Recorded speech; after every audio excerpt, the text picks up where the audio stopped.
앞으로 몇 주간 동안 우리가 그리스도인으로서 드리는 예배에 대한 하나님의 말씀을 전하려고 합니다. 말씀을 들으시면서 우리 교회 예배가 바르게 드려지고 한국 교회의 예배가 회복되고 다시 예배의 부흥의 역사가 일어날 수 있도록 기도하는 마음으로 이 예배에 동참하는 우리 성도들이 되어 주시기를 바랍니다. 여러분, 우리가 예배를 논하려고 하면 먼저 교회에 대한 정의부터 알아야 합니다. 오늘날 대부분의 교회는, 우리 청북교회도 그런데, 이 건물 어느 한 곳에 아무개 교회, 청북교회 이런 현판을 걸어 놓았습니다. 그러나 조금 더 정확하게 표현하자면 아무개 교회 예배당, 청북교회 예배당이라고 써야 그게 맞습니다. 교회라는 말이 헬라어로 에클레시아라는 단어를 쓰는데요, 이 말은 하나님께 예배하는 사람들의 모임, 하나님께 예배하는 사람들의 모임이라는 뜻을 가지고 있습니다. 어느 곳이든지 신자들이 모여서 예배를 드리면 그곳이 교회가 됩니다. 가정에서도, 직장에서도, 광야에서도, 산속에서도 하나님의 백성들이 모여 예배의 행위를 하면 그 순간 그곳은 교회가 됩니다. 그 교회가, 즉 예배하는 하나님의 백성들이 모여서 건물을 짓고 예배를 드리기 위한 공간으로 삼기 때문에 그 건물은 예배당이 되는 거예요.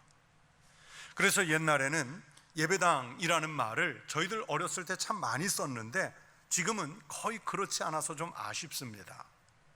그러나 교회는 예배를 위한 모임이기 때문에 다른 어떤 목적이 그것을 훼손하게 해서는 안 됩니다. 교회는요, 여러분, 친목 공동체도 아니고 봉사단체도 아니고 교육기관도 아닙니다. 물론 교회가 교육과 친교, 봉사, 교회가 해야 되는 매우 중요한 일들인 것은 분명하지만 그보다 제일 중요한 것, 절대 양보할 수 없는 최선의 가치는 예배에 있습니다. 여러분, 선교사님들이 이방 민족에게 가서 복음을 전하는 것이 우리의 선진 문명을 전하기 위해서이겠습니까? 교육을 시키기 위해서이겠습니까? 병원을 세워서 그들의 신체적 건강을 회복시키기 위해서이겠습니까? 병원을 세우고 학교를 세우고 봉사를 하는 것은 모두 믿는 자들을 얻어서 예배하는 공동체, 즉 교회를 세우기 위함입니다. 그래서 교회는 예배가 중심이고, 예배가 흐트러지면 교회가 교회로서의 기능을 잃어가게 됩니다. 교회는 예수님을 구원의 주님으로 영접하여 하나님의 자녀된 성도들이 모여서 예배하는 공동체, 에클레시아가 되는 것입니다. 오늘 여러분은 왜 교회에 나오셨습니까? 온라인으로 지금 예배에 함께 동참하는 여러분은 오늘 왜 그 화면 앞에 앉으셨습니까? 예배를 통해 인격을 함양하려고 하십니까? 우리 교회가 사랑의 공동체가 돼서 봉사와 구제 등의 선행을 실천하는 공동체가 되도록 힘을 보태려고 하십니까? 살면서 뜻하지 않은 환난을 당한 중에 평안의 축복을, 예배를 드리면 평안해지지 않을까 하는 그 마음에 예배에 참석하십니까? 질병에 걸린 것이 치유되는 그 기적을 체험해 보고 싶어서 지금 예배의 자리에 계십니까? 교회의 최우선의 목적과 본질은 예배입니다. 하나님의 자녀로 구원을 받은 사람들이 전능하신 하나님 앞에 나와서 그 구원의 감격을 되새기면서 하나님이 주신 은혜에 대한 응답의 행위로서 예배를 드리려고 우리는 하나님 앞에 나오는 겁니다. 이 기본적인 본질이 거룩하게 확립되어야 교회는 교회다운 모습을 갖추게 됩니다. 그래서 교회를 예배하는 공동체, 워시핑 커뮤니티, 늘 예배하는 공동체라고 이름을 붙입니다. 우리 장로교회를 비롯해 개혁교회들에게 아주 필수적인 신앙 지침을 제공한 것이 제2차 스위스 신앙 고백이라는 문서입니다. 아주 중요합니다. 이 제2차 스위스 신앙 고백, 그 고백서에 이런 질문과 답이 들어가 있습니다. 교회란 무엇인가? 교회란 무엇인가?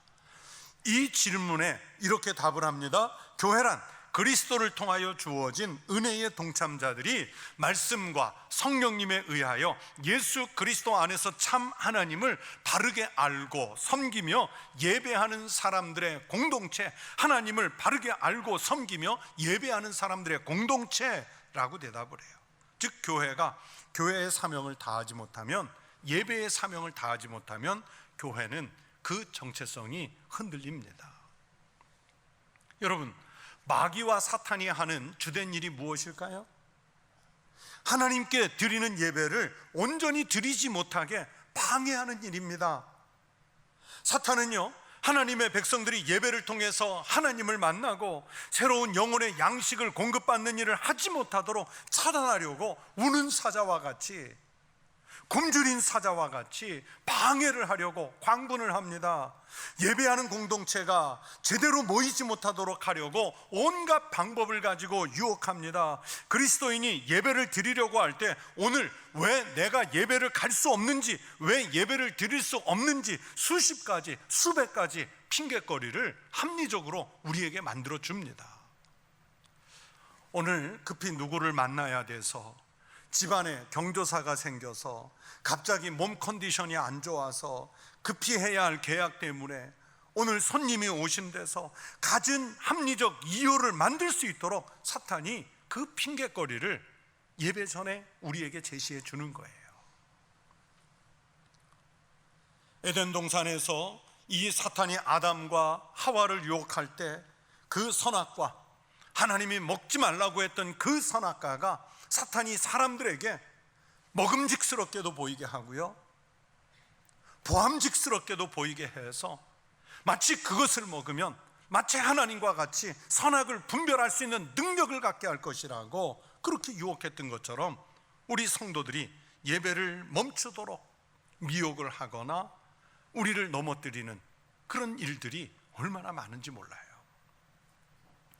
이렇게 유혹을 받을 때 우리 그리스도인들은 예배를 향한 영적 준비와 의지를 가지고 세상에서 손을 흔드는 그 미혹에, 유혹에 마음을 두지 말고 오직 하늘에 계신 하나님께만 집중해서 예배를 드릴 수 있는 태도를 준비하고 있어야 합니다. 오늘 본문으로 읽은 시편 29편 1절 2절은 다윗의 시입니다. 다윗은 하나님의 백성이 무슨 일을 해야 하는 사람들인지를 오늘 이 본문 말씀에서 규정하고 있습니다. 너희 권능 있는 자들아, 영광과 능력을 여호와께 돌리고 돌릴지어다. 여호와께 그의 이름에 합당한 영광을 돌리며 거룩한 옷을 입고 여호와께 예배할지어다. 바로 이 마음입니다. 이 태도예요. 오늘 다윗이 노래한 이 말씀은요, 우리 예수님이 사마리아 수가성 우물가에서 만났던 여인과 대화하면서 주셨던 말씀을 떠올리게 하지 않습니까? 사람들은요, 어디에서 예배하느냐, 어떤 형식으로 예배하느냐, 이런 것들을 중요하게 생각하는데 예수님의 말씀은 그렇지 않습니다. 예수님은 태도를 말씀하십니다. 아버지께 참되게 예배하는 자들은 영과 진리로 예배할 때가 오나니 곧 이때라. 아버지께서는 자기에게 이렇게 예배하는 자들을 찾으시느니라. 하나님은 영이시니 예배하는 자가 영과 진리로 예배할지니라. 오늘 이 시편의 본문은요, 그렇게 요한복음 4장에 나오는 예수님의 말씀과 잇닿아 있습니다. 다윗이 오늘 본문을 시작할 때 너희 권능 있는 자들아 이렇게 부르면서 시작하죠. 이 말씀은 히브리어로 베네 엘림이라는 말인데 하나님의 아들들아, 조금 더 확장하면 하나님의 자녀들아, 그렇게 부르시는 거예요. 지금 여러분은 하나님의 아들들아, 하나님의 자녀들아, 베네 엘림 하는 이 하나님의 부르신 그 초청에 응해서 이 자리에 있는 거예요. 그렇게 하나님의 백성들을 먼저 부른 후에 이 짧은 말씀 속에 3번을 반복해서 하나님을 예배하라고 말씀합니다. 1절 뒷부분에 영광과 능력을 여호와께 돌리고 돌릴지어다. 2절에서 여호와께 그의 이름에 합당한 영광을 돌리며 그랬고요, 또 이어서 거룩한 옷을 입고 여호와께 예배할지어다 말씀했습니다. 우리말 번역은 돌리라, 돌리라, 예배하라 이렇게 미세하게 차이가 있는데요, 히브리어 단어로 보면 단순합니다. 하브라도나이, 한 단어만 썼어요. 하브라도나이, 여호와께 예배할지어다, 여호와께 예배할지어다, 여호와께 예배할지어다, 같은 말을 3번 반복한 거예요. 즉 예배가 우리가 하나님께 부름을 받은 이유이고 목적이라는 것을 오늘 이 본문이 말씀해 주시는 거예요. 이 목적을 잊어버리면 하나님의 백성이 아닙니다. 우리가 아무리 교인으로서 우리 교회에 수십 년 등록을 하고 있어도요, 수십 년 동안 이 예배의 자리에 나와 앉아 있을지라도요, 참된 예배자가 아니면 그것은 헛것이 돼요. 그렇게 그리스도인에게 예배는 무엇과도 바꿀 수 없는 절대적인 가치이고 변함이 없는 우리의 정체성입니다. 초대교회 당시 로마 제국의 박해 때문에 번듯한 예배당을 갖추지 못했던 성도들은 가정집에 숨어서 예배를 드렸어요. 또 터키의 갑바도기아나 지하 도시인 데린쿠유 이런 데를 가서 보면 땅 밑에 숨어서, 굴 속에 숨어서 예배를 드렸어요. 로마 시내의 지하 공동묘지, 사람들의 인골이 들어가 있는 그 카타콤베에 숨어서 예배를 드렸어요. 황제 숭배 사상 때문에 어떤 예배 활동도 불가능했을 때 지하로, 땅속으로, 무덤 속으로 숨어 들어가서 거기에서 비밀리에 예배를 지켰어요. 초대교회 성도님들이 어떻게 예배를 드렸는지 성지순례를 가서 그 2000년 전에 고스란히 남아있는 예배의 현장들을 보면 감격스럽고 눈물도 나고 그러면서 감사하죠. 우리 기독교 역사에서 첫 교부로 알려진 로마의 클레멘트라는 분이 주후 90년경에 고린도 교회에 보낸 편지에 초대교회 성도들이 예배를 드리는 지침을 정리해 준 것이 있습니다. 그 문서를 보면 초대교회 성도들이 어떤 마음으로 예배를 드렸는지 읽을 수 있습니다. 그 내용을 오늘에 맞게 대강 정리해 보면 7가지 정도로 추스릴 수 있습니다. 첫 번째는 그리스도인들이 드리는 예배는 시와 찬미와 신령한 노래로 예배자들의 마음을 드리는데 집중하라고 했습니다.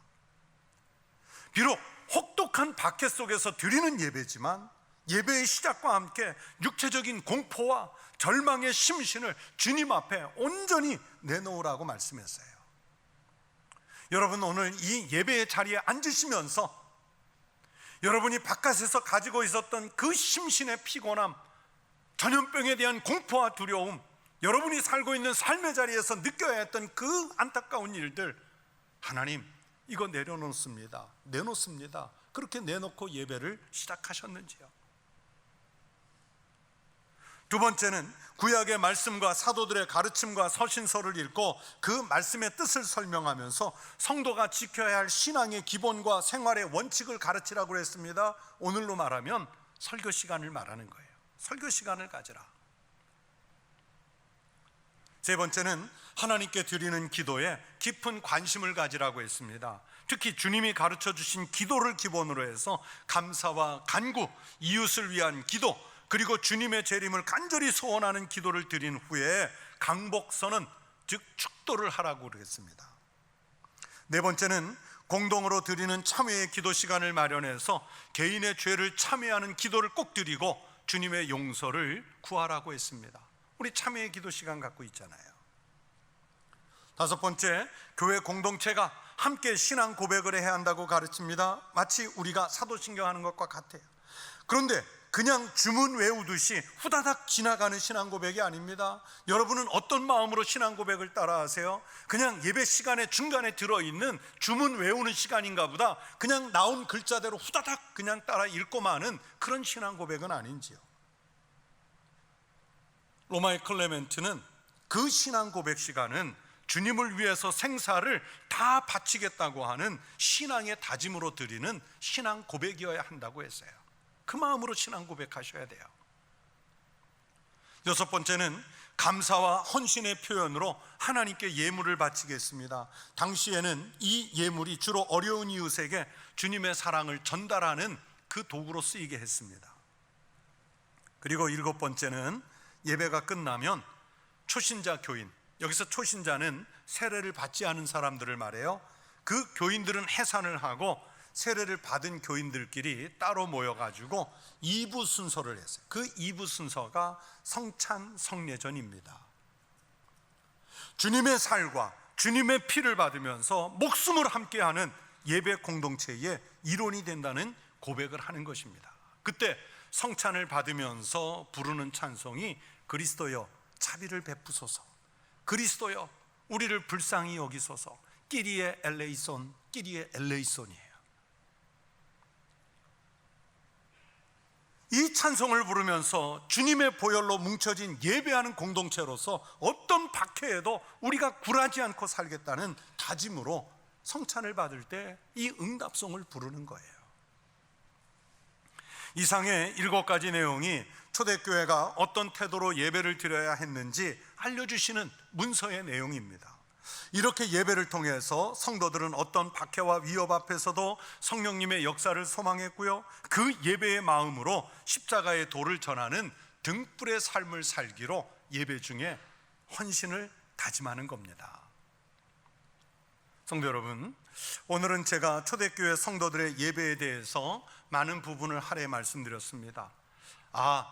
옛날에는 그렇게 예배를 드렸나 보다, 그런 지적 호기심을 채우라는 뜻으로 드린 말씀이 아닙니다. 그렇게 생명의 위협 속에서도 쉬지 않고 예배 생활을 했던 그 뜨거운 신앙이 지금 나에게, 지금 우리에게, 지금 우리 교회에, 지금 우리 한국 교회에 여전히 살아 숨쉬고 있는지 자신을 한번 돌아보면서 성찰하자는 거예요. 코로나의 이 위기 속에서 나의 예배는 정말 정중하게 하나님 앞에 드려지고 있는지 성찰해 보자는 거예요. 코로나 전염병의 기세가 전혀 꺾이지 않는 상황에서 우리는 매일, 그리고 매 순간 긴장 속에 살고 있습니다.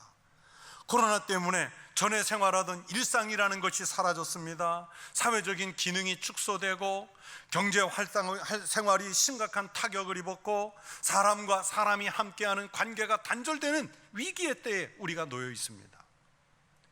그 와중에 교회는 예배를 드리지 못해서 영적으로, 외형적으로, 그리고 사회적인 이미지 면에서 큰 타격을 입었습니다.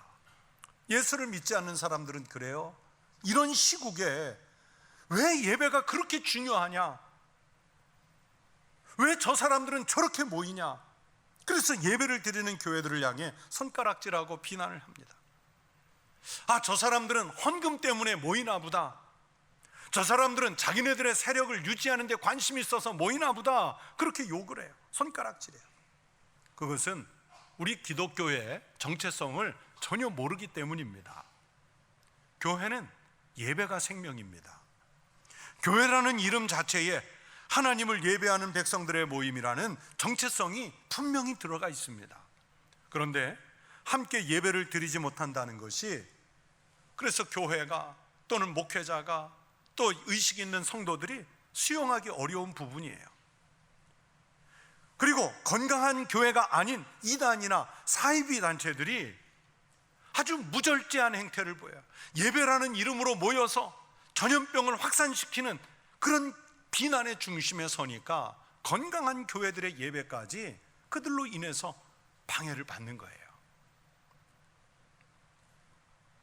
지난 주간에 여러 매체를 통해 뉴스들을 보셨겠지만 최근에 방역당국이 예배자를 19명으로 4단계일 때 제한하는 조치가 형평성에 맞지 않는다면서 예배 회복을 위한 자유시민연대라는 우리 이제 급하게 결성된 기독교 단체가 행정법원에다가, 행정법원은 3심이 아니잖아요. 바로 그 부당성을 판결해달라고 해서 4단계일 경우에 그 좌석수의 10%, 최대 99명까지 예배를 드리게 해야 한다, 그렇게 행정법원이 판결을 내려줬어요. 그래서 지금 수도권 4단계면서도 오늘부터는 이제 99명까지는 예배를 드리도록 했어요.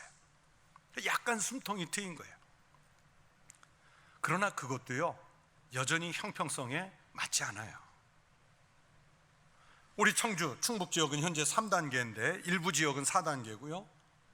3단계일 경우에 지침을 보면 실내 공연은, 가수들의 공연은 2,000명까지 허락이 되는데 교회는 20%에 맞추래요.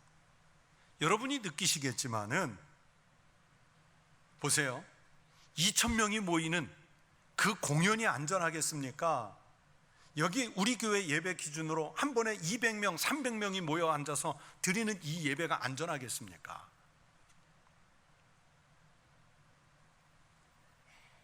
정부가 그렇게 하는 일을 보면 참 안타깝고 속상해요. 그들의 정책이 속상하다는 게 아니라 웬만하면 그런 얘기 하지 않으려고 하는데 우리 교회의 예배가 오늘날 그런 취급을 받는 시대가 되니까 그게 안타까워서 속상한 거예요. 그런데 어떤 경우에는 교회 안에 있는 사람들까지도 그냥 그것을 동조를 해요. 그러나 그렇다고 해도 예배당에 나와서 예배를 드리는 성도든 혹은 온라인으로 참여한 성도든 우리가 동원할 수 있는 모든 능력을, 그리고 우리가 발산할 수 있는 모든 영광을 우리가 준비할 수 있는 최상의 것으로 준비해서 하나님께 예배를 드리고 또 드려야 합니다. 하나님을 예배하는 우리 성도들은 타의에 이끌려서가 아니라 온 마음과 온 정성을 다해서 영과 진리로 자의적인 예배가 되도록 온 힘을 기울이셔야 합니다.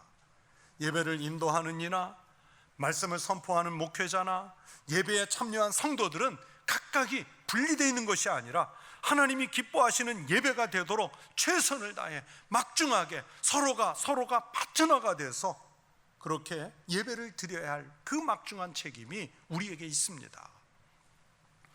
단순히 예배의 한 시간에 참석한 것으로 나의 예배가 다 드려졌다고 여기지 말고 뜨거운 구원의 책임이 표현이 되고 하나님을 기쁘시게 해드리는 신앙이 적극적으로 표현되는 예배를 드려야 합니다.